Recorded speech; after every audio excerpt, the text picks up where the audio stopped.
Thank you so much. My name is Kerosi Ondieki. I'm an advocate and also the chairman of ODM and a pure Nyaribarian.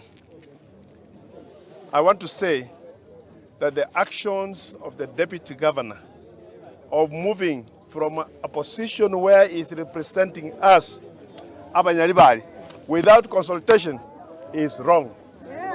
Yes. He should know that the Constitution gives way for the to consult his people because he's representing his people. What he has done, he has made a decision, alone, an individual decision. It is him who will look for us, who will look for these people, and apologize to them. And it is us who is going to ask Simba Arati, the governor, either to forgive him or we ship out and we give him another person. Yes.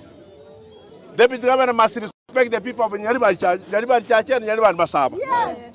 And then after that, he respects the people of Kisii. His representation is not personal to him.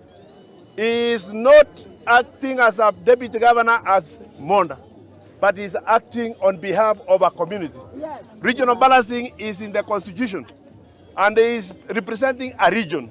Yes. That region cannot therefore remain unrepresented in that government of Kisii. We call upon the governor of Kisii County, His Excellency Paul Simba Arati, whom we love, and who is working very well for us, to wait for us to give him a signal. Otherwise, for now, Deputy Governor Monda, wherever you are hiding, come out and look for us. We will not look for you. Yes. Thank you. Thank you.